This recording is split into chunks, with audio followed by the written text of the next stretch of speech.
Everyone, welcome to learner B. I am Shivani Chauhan. इस video में हम लोग देखेंगे क्लास 8 सिविक्स के बुक का चैप्टर 9 पब्लिक फैसिलिटीज़। तो इस चैप्टर में हम लोग देखेंगे कि पब्लिक फैसिलिटीज़ क्या होती है और बेसिकली इस चैप्टर में हम लोगों को वाटर के बारे में बताया गया है।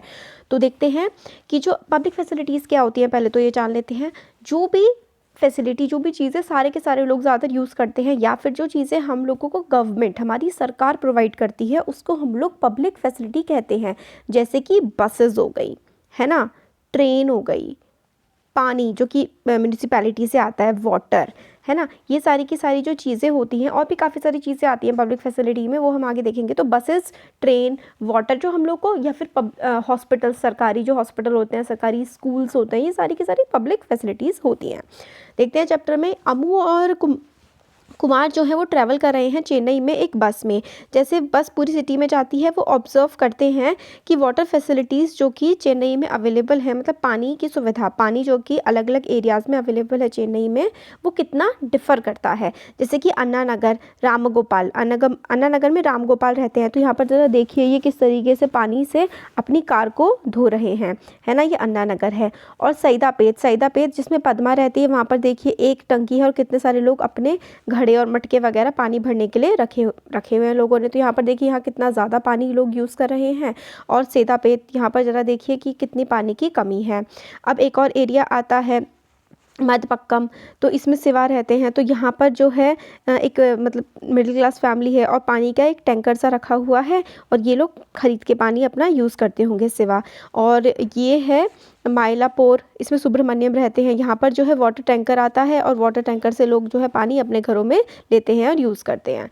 तो अब हम देखते हैं कि water and the people of Chennai, पानी और चेन्नई के लोग। जैसे हमने देखा कि सीनियर गवर्नमेंट ऑफिशियल जैसे कि मिस्टर राम गोपाल जो कि अन्ना नगर में रहते हैं, सबसे पहले वाली पिक्चर देखी थी ना हमने चेन्नई में, वो एरिया लश ग्रीन लगता है, खूब पेड़ पौधे हैं वहाँ पे, और वहाँ पे खूब जो गार्डन वगैरह हैं और पेड़ पौधे वहाँ पे खूब मेंटेन किए जाते हैं पानी को स्प्रे करके। वहाँ पे बड़े बड़े बंगलोज, बड़े बड़े खूब घर आपको दिख जाएंगे। उन घरों में टैप वाटर आता है, टंकी का पानी आता है। दिन के मोस्ट ऑफ द टाइम वहाँ पर आपको टंकी का पानी मिल जाएगा। और कई बार जब वाटर सप्लाई इनएडिक्वेट होती है, तो मतलब कम होती है वाटर की सप्लाई, पानी कम आता है, तो मिस्टर राम गोपाल जो है एक सीनियर ऑफिशियल से बात कर लेते हैं, एक अधिकारी से जो कि म्यूनिसिपल वाटर बोर्ड में है, वो उनसे बात करते हैं और उनके घर पानी का टैंकर आराम से आ जाता है अन्ना नगर में। और ये कौन है? मिस्टर राम गोपाल की कहानी देखी। ये एक चेन्नई के एक अमीर एरिया में रहते हैं, अमीर पर्सन है, आराम से इनके घर पानी पहुंच जाता है। और बाकी सारे जो एरियाज़ हैं ना सिटी के, सुब्रमण्यम्स अपार्टमेंट इन द माइलापुर, तो इससे पहले हम लोगों ने क्या देखा कि राम गोपाल जो है ये अमीर एरिया में रहते हैं, इनके घर पानी की कोई दिक्कत नहीं होती है तो फ़ोन करते हैं और उनके घर टैंकर आ जाता है। अब बाकी लोगों का देखते हैं। सुब्रमण्यम जो है उनका अपार्टमेंट, उनका जो घर है वो माइलापुर में है, वहाँ पर पानी की काफ़ी कमी रहती है। म्यूनिसिपल वाटर जो है वो 2 दिन में एक बार आता है, मतलब पानी 2 दिन में सिर्फ एक बार ही आता है। प्राइवेट बोरवेल है, मतलब जो होती है ना ज़मीन में निकाल मोटर्स वगैरह लगा देते हैं और उससे पानी लेते हैं, उससे कुछ लोग अपने घरों का मतलब पानी की ज़रूरतें पूरी कर लेते हैं। बोरवेल वाटर जो है, जो ज़मीन से पानी निकालते हैं, वो ब्रैकिश होता है। ब्रैकिश वाटर का मतलब होता है उस पानी में नमक होता है, मतलब खारा पानी आता है। तो ये जो पानी वो ज़मीन में से निकालते हैं, वो टॉयलेट्स में या फिर कपड़े वगैरह धोने, बर्तन धोने के लिए इस्तेमाल कर लेते हैं। बाकी सारे यूजेस के लिए उनको पानी टैंकर से ख़रीदना पड़ता है। सुब्रमण्यम लगभग हर महीने 500 से 600 रुपये मतलब अपना पैसा 500-600 रुपये का पानी खरीदते हैं टैंकर से, ताकि वो पी सकें। ड्रिंकिंग के लिए रेसिडेंट्स जो है वहाँ पे जो लोग रहते हैं, उन्होंने वाटर प्यूरिफिकेशन सिस्टम अपने घर में लगाया हुआ है, क्योंकि खारा है पानी तो इसलिए वाटर प्यूरीफायर लगाया हुआ है। तो सुब्रमण्यम के घर के एरिया के बारे में हमने देखा, जो कि माइलापुर का एरिया है चेन्नई में, वहाँ पे 2 दिन में एक बार पानी आता है। अब हम देखते हैं सिवा, जो कि फर्स्ट फ्लोर पर रहता है मधीपक्कम वाले इलाके में, वहाँ पे 4 दिन में सिर्फ और सिर्फ एक बार पानी आता है। और शॉर्टेज ऑफ वाटर जो है काफ़ी ज़्यादा है, पानी की काफ़ी कमी है, इसलिए शिवा अपनी फैमिली को चेन्नई नहीं लेकर के आता है, पीने के लिए वो बोतल का पानी खरीदता है। पद्मा जो कि एक डोमेस्टिक हेल्प है, यानी कि एक नौकर की तरह किसी लोगों के घर में काम करती है, वो सीतापत के इलाके में रहती है, जो कि एक स्लम है, मतलब झोपड़पट्टी में वो रहती है। उस झोपड़पट्टी में जहाँ पे वो रहती है, वो 650 रुपये किराया देती है उस हट में रहने का। उसमें कोई बाथरूम नहीं है और कोई टैप का कनेक्शन नहीं है। और ऐसे ही 30 हटमेंट्स हैं जहाँ पर उस एरिया में, और एक ही टैप है, एक ही टंकी है, कॉमन टैप है, और वहाँ पे जो है पानी आता है सिर्फ और सिर्फ 20 मिनट के लिए। मतलब 2 दिन में एक बार आता है पानी, वो भी सिर्फ 20 मिनट के लिए, और एक फैमिली को सिर्फ और सिर्फ 3 बाल्टी ही भरने को मिलती हैं। और ये 3 बाल्टी वो खाने के लिए, कपड़े धोने के लिए, पीने तक के लिए ही उसी पानी का इस्तेमाल करते हैं। समर में, गर्मियों में तो पानी बिल्कुल ट्रिकल बन जाता है, सिर्फ बूंदे बूंदे करके ही पानी आता है।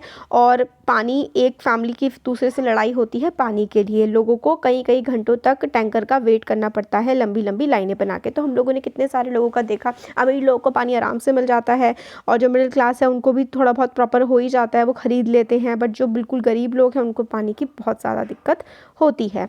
अब water is a part of fundamental right, जैसे कि हमने इस बुक में स्टार्टिंग में भी देखा था, स्टार्टिंग के चैप्टर्स में भी फंडामेंटल राइट्स के बारे में।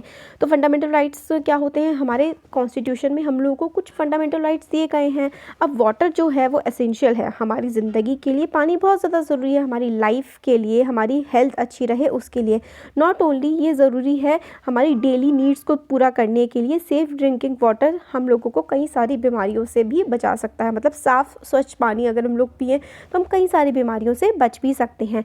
इंडिया जो है उसमें बहुत सारे केसेस होते हैं डाइसेंट्री के, डायरिया के, कॉलेरा के, क्योंकि साफ़ पानी की कमी की वजह से हमारे देश में डायरिया, डाइसेंट्री, कॉलेरा, जैसे कि मलेरिया हो गया ना, चिकनगुनिया हो जाता है या डायरिया हो जाता है, बहुत सारी बीमारियाँ, पीलिया वगैरह काफ़ी बीमारियाँ हो जाती हैं ख़राब पानी को पीने की वजह से।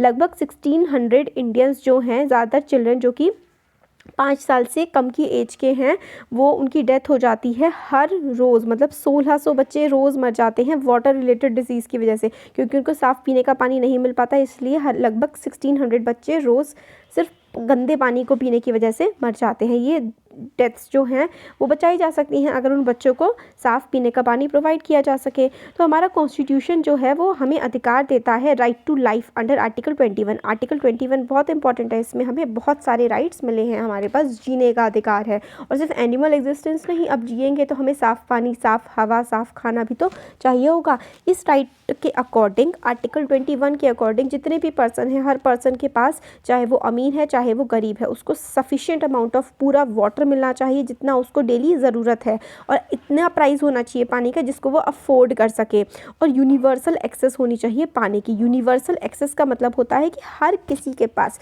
चाहे कोई पर्सन गरीब हो चाहे अमीर हो, डजंट मैटर्स, हर किसी के पास अधिकार होना चाहिए साफ़ पानी का। तो यूनिवर्सल एक्सेस टू वाटर हमारे देश में दिया गया है, बट क्या सच में ऐसा होता है? नहीं। हमें अधिकार तो मिला है हमारे संविधान के द्वारा, बट हम लोग उस अधिकार को पूरी तरीके से ले नहीं पा रहे हैं, पूरा नहीं कर पा रहे हैं। कई बार कोर्ट केसेस हुए हैं जिसमें हाई कोर्ट में भी गया है ये मामले, सुप्रीम कोर्ट में भी गए हैं, और उन्होंने भी कहा है कि सेफ ड्रिंकिंग वाटर एक फंडामेंटल राइट है। 2007 में आंध्र प्रदेश की हाई कोर्ट ने कहा था, एक केस को सुनते हुए, जो कि एक लेटर लिखा गया था, विलेजर, एक गाँव के पर्सन थे, महबूब नगर, जो कि महबूब नगर एक जगह है आंध्र प्रदेश में, उन्होंने कोर्ट को लेटर लिखा था कि भाई वहाँ का महबूब नगर डिस्ट्रिक्ट का पानी बहुत ही ज़्यादा कंटामिनेटेड है, बहुत ही गंदा पानी है।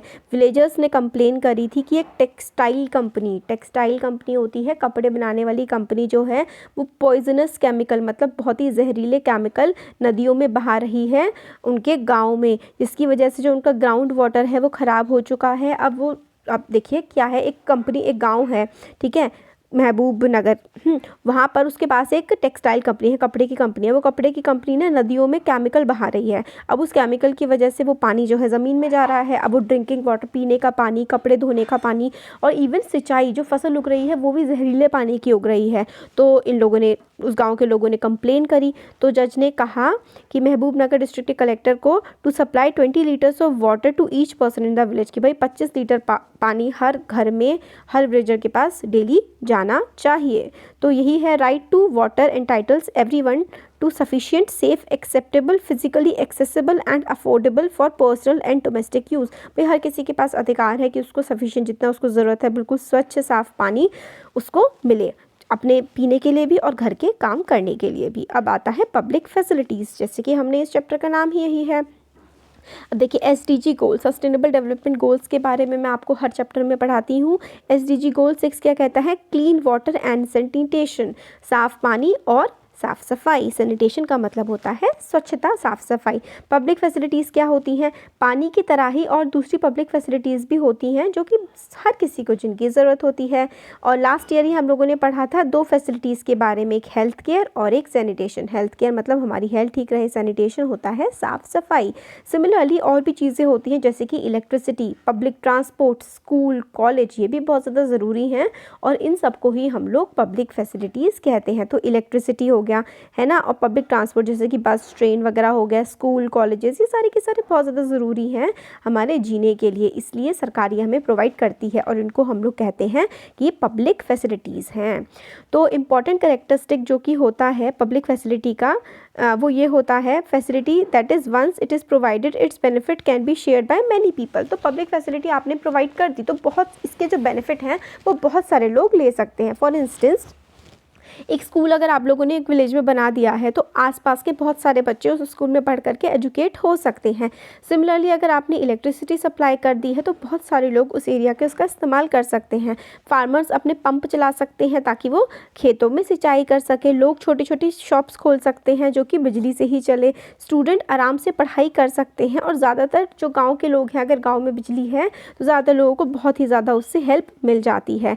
हमारा जो इंडियन कॉन्स्टिट्यूशन है वो गारंटी करता है right to education for all children between 6 to 14 age. तो 6 से 14 साल के बच्चे, हर बच्चे को पढ़ने का अधिकार है। बट अगर स्कूल ही नहीं होंगे, बिजली ही नहीं होगी तो बच्चा कैसे पढ़ेगा? तो इसीलिए एक्टिविस्ट स्कॉलर्स वर्क कर रहे हैं एजुकेशन की। भाई आपने डॉक्यूमेंट तो कर दिया है बट ये हाईली अनइक्वल है। क्यों? क्योंकि हर जगह देश में हर जगह स्कूल नहीं है। अब हर जगह स्कूल हैं तो भी देखिए प्राइवेट स्कूल्स की जो एजुकेशन होती है वो काफ़ी ज़्यादा बेटर होती है as compare to government schools, है ना। तो इक्वल आपने ठीक है प्रोवाइड कर दिया है राइट, बट ये राइट इक्वली सबको अच्छे से नहीं मिल पा रहा है।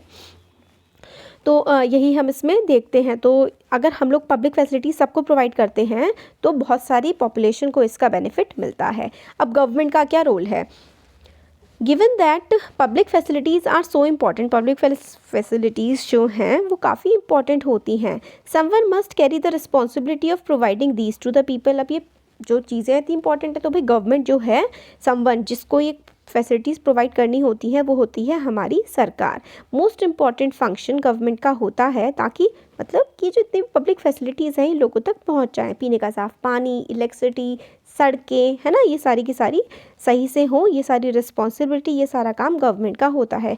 हम लोगों ने देखा है कि प्राइवेट कंपनी जो है वो ज़्यादातर सिर्फ और सिर्फ प्रॉफिट के लिए ही मार्केट में ऑपरेट करते हैं। जो भी प्राइवेट कंपनी होती है उनका एक ही पर्पस होता है, ज़्यादा से ज़्यादा पैसे कमाना। आप लोगों ने इससे पहले वाले चैप्टर में स्टोरी ऑफ शर्ट में भी देखा ना कि बड़ी बड़ी कंपनियाँ कितना कितना पैसा कमाती हैं, है ना। तो वही बात है इन मोस्ट, मतलब हाँ स्टोरी ऑफ शर्ट तो 7th क्लास में थी, उसमें देखा था कि जो छोटे बुनकर होते हैं या छोटे किसान होते हैं उनको कितना कम पैसा मिलता है और जो बड़ी बड़ी फैक्ट्रीज़ होती हैं, बड़े बड़े जैसे कि, है ना, आपको पता है ब्रांड्स कितना ज़्यादा पैसा कमाते हैं। तो ज़्यादातर पब्लिक फैसिलिटीज़ जो हैं जैसे कि इलेक्ट्रिसिटी प्रोवाइड करना या फिर सड़कें बना देना या फिर पानी प्रोवाइड करना, इनमें बहुत ज़्यादा पैसा नहीं होता है। जिसमें पैसा होता है उसमें तो प्राइवेट प्लेयर्स आ जाते हैं। अब आप ये बताइए कि सारी की सारी नालियाँ साफ़ करने में या फिर एंटी मलेरिया ना फैले ऐसा कैंपेन चलाने में किसी प्राइवेट कंपनी को क्या फ़ायदा होगा? इसलिए प्राइवेट कंपनी ये सारे के सारे काम करने में इंटरेस्टेड नहीं होती है। जिसमें उनको पैसा नहीं मिलेगा प्राइवेट कंपनी वो काम करने में कभी इंटरेस्टेड होती ही नहीं है। इसलिए जो ये पब्लिक फैसिलिटीज़ होती हैं गवर्नमेंट को प्रोवाइड करनी पड़ती है। कुछ पब्लिक फैसिलिटी जैसे स्कूल खोलना, हॉस्पिटल खोलना, प्राइवेट कंपनी खोलना, प्राइवेट कंपनी भाई स्कूल और हॉस्पिटल खोलते हैं क्योंकि खूब पैसे कमाती हैं इनसे, है ना। बड़े बड़े शहरों में आप लोगों ने देखा होगा बड़े बड़े हॉस्पिटल, बड़े बड़े स्कूल्स होते हैं। सिमिलरली अगर आप किसी सिटी में रह रहे हैं, आपने देखा होगा प्राइवेट कंपनी वाटर भी सप्लाई करती हैं टैंकर्स में और बॉटल में पानी भी सप्लाई करती हैं। तो प्राइवेट कंपनी बड़े बड़े शहरों में टैंकरों में पानी आते हैं, बॉटल्ड वाटर आते हैं क्योंकि उसमें उससे काफ़ी प्रॉफिट होता है। ये प्राइवेट कंपनी ये सारी की सारी पब्लिक फैसिलिटी इसलिए प्रोवाइड कर रही हैं क्योंकि इनको फ़ायदा हो रहा है और सिर्फ अमीर लोगों को ही देती हैं क्योंकि ये महंगे बेचती हैं। बट ये फैसिलिटी जो है अफोर्डेबल रेट पर नहीं प्रोवाइड कराते हैं। जो प्राइवेट कंपनी होती है वो हर चीज़ मतलब ज़्यादातर महंगी ही होती है, उनकी चीज़ें अफोर्डेबल, जो लोग अफोर्ड कर सके, यानी कि जो जैसे कि गरीब इंसान है यार वो नहीं अफोर्ड कर सकता, उसके पास इतना पैसा नहीं होता है कि वो बहुत महंगी चीज़ जैसे कि 100 रुपये का 1 लीटर पानी या फिर 100 रुपये का 5 लीटर पानी ये गरीब इंसान नहीं खरीद सकता है। इसलिए जो प्राइवेट कंपनी है उनका टारगेट होता है अमीर लोग। अब गरीब लोगों को तो ये सर्विसेज किसको प्रोवाइड करनी पड़ेंगी? सरकार को।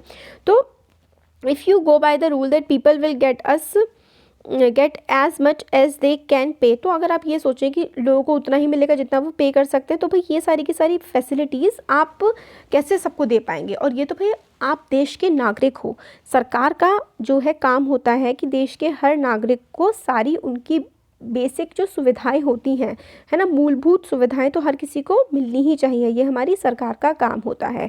तो इसलिए पब्लिक फैसिलिटीज़ जो है मेनली सरकार प्रोवाइड करती है। तो गवर्नमेंट जो को एक एक्टिव प्लान बनाना पड़ेगा ताकि हेल्थ फैसिलिटी जो है पूरी पॉपुलेशन को मिल सके, और जो डिसीज़ जिन बीमारियों से बचा जा सकता है वो सरकार उनके लिए सही कदम उठाए उन बीमारियों की रोकथाम के लिए। अब क्लियरली जो है यही है, इसमें ये बताते हैं कि जो प्राइवेट जो हैं वो प्राइवेट कंपनीज़ तो ज़्यादा काम करेंगी नहीं लोगों को पब्लिक फैसिलिटीज़ को प्रोवाइड करने के लिए, इसलिए पब्लिक फैसिलिटीज़ जो हैं लोगों के, क्योंकि बेसिक नीड्स बेसिक ज़रूरतें हैं, मॉडर्न सोसाइटी को चाहिए requires that these public facilities are provided so that people's basic need are met. अब जो हमारी सोसाइटी है उसमें सबकी ज़रूरतें पूरी होनी चाहिए, क्योंकि राइट टू लाइफ हमारे संविधान में हमें दिया गया है। हर एक पर्सन जो कि इस देश में रह रहा है उन सबके पास जीने का अधिकार है। तो पब्लिक फैसिलिटी की रिस्पॉन्सिबिलिटी जो है वो सरकार की ही होनी चाहिए, सरकार को अपनी ये रिस्पॉन्सिबिलिटी पूरी करनी चाहिए। ये सरकार का काम है कि हर किसी को पब्लिक फैसिलिटी सही तरीके से मिले, सबको पीने का पानी मिले साफ़, सबको रहने की जगह मिले, है ना। तो अब ये अम्मू और कुमार चेन्नई में घूम रहे थे, तो अम्मू कहता है तुमने नोटिस किया कि सैयदाबाद में कितना बम्पी सा एरिया है, वहाँ पे अजीब सा एरिया है, अंधेरा अंधेरा, वहाँ पे स्ट्रीट लाइट भी नहीं है, और इसमें लोग किस तरीके से रहते होंगे, ये अम्मू बोल रहा है। कुमार बोलता है कि आप क्या सोच सकते हो, ये एक स्लम है, यहाँ पर झोपड़पट्टी है, इसमें कहाँ से लाइट होगी। तो अम्मू बोलती है कि क्या स्लम को ऐसा ही होना चाहिए, उसकी कोई पब्लिक फैसिलिटी का उनका कोई हक नहीं है। कुमार कहता है कि पब्लिक फैसिलिटी जो है उन लोगों के लिए होती हैं जो कि प्रॉपर घरों में रहते हैं और टैक्स पे करते हैं। तो अम्मू बोलती हैं तुम ऐसा क्यों कह रहे हो भाई, जो स्लम में रहते हैं क्या वो इस देश के नागरिक नहीं हैं। कुमार कहता है अरे अगर गवर्नमेंट स्लम वाले लोगों को भी फैसिलिटी प्रोवाइड करने लगेगी तो वो तो बिल्कुल बैंकरप्ट हो जाएगी, मतलब कंगाल हो जाएगी गवर्नमेंट के पास पैसे ही नहीं बचेंगे किसी चीज़ के लिए अगर वो हर किसी को फैसिलिटी प्रोवाइड करने लगी। तो अम्मू कहती है कि गवर्नमेंट को एक तरीका निकालना पड़ेगा, जो गवर्नमेंट मतलब स्लम्स में रह रहे हैं वहाँ पे इलेक्ट्रिसिटी वाटर रोड सब कुछ हो, ये सब गवर्नमेंट की तो जिम्मेदारी है, चाहे कैसे भी करे बट गवर्नमेंट को करना पड़ेगा। अम्मू बोलती है कि हमारे कॉन्स्टिट्यूशन रिकॉग्नाइज़ करता है ये सारी की सारी फैसिलिटीज़, और ये जो इलेक्ट्रिसिटी है, रोड्स हैं, ड्रिंकिंग वाटर है, ये सारा हमारा पब्लिक फैसिलिटीज़ जो है ना, ये जितनी ये हमारा फंडामेंटल राइट है, हमारा मूल नागरिक अधिकार है, ताकि हम डिसेंट लाइफ ठीक ठाक लाइफ जी सकें। ये सारी की सारी चीज़ों की, देखिए पानी की तो सबको ज़रूरत होती ही है ना। तो ये है इसमें बात। अब जो आगे का चैप्टर है ना, देखिए ज़्यादा तो बचा नहीं है इसमें कुछ, तो हम आगे का देखेंगे नेक्स्ट वीडियो में, है ना। तो कैसा लगा वीडियो ज़रूर बताइएगा। यहाँ से देखिए कि where does the government get money from public facility. तो बेसिकली गवर्नमेंट को कैसे मिलता है, ये वाला जो पूरा पार्ट है ना, कि जो गवर्नमेंट का एक बजट आता है हर साल, उस बजट में वो बताती है कि किस तरीके से पूरे साल में खर्चा होगा। तो बजट में गवर्नमेंट अनाउंस करती है क्या क्या वो खर्चे करेगी, कहाँ से खर्चा करेगी, वो पैसा कहाँ से आएगा। तो जितना भी पैसा सरकार खर्च करती है वो सारा का सारा बेसिकली आता है टैक्स से। तो गवर्नमेंट बहुत सारे टैक्स हम पर लगाती है, जो हम खाने की चीज़ें खरीद रहे हैं या फिर कोई हम कुछ भी खरीद रहे हैं, कोई भी सर्विस यूज़ कर रहे हैं, उसके लिए हम पर टैक्स लगता है, और उस टैक्स से ही फाइनली गवर्नमेंट जो है चीज़ें हम लोगों को प्रोवाइड कर पाती है। जितनी भी चीज़ें गवर्नमेंट हम लोगों को प्रोवाइड करती है वो हम ही जो टैक्स देते हैं उससे ही सरकार कर पाती है। तो ये वाला यहाँ पर हो गया, जैसे कि पानी सप्लाई करना, इलेक्ट्रिसिटी सप्लाई करना, सड़कें बनवाना, डेली यूज़ में जितनी भी चीज़ें होती हैं वो हमें गवर्नमेंट प्रोवाइड करती है टैक्स की मनी से। तो ये आगे वाला चैप्टर हम लोग देखने वाले हैं नेक्स्ट में वीडियो में। तो कैसा लगा वीडियो ज़रूर बताइए, अच्छा लगा तो लाइक करिए, चैनल को सब्सक्राइब करिए, अपने फ्रेंड्स के साथ शेयर करिए। Thank you.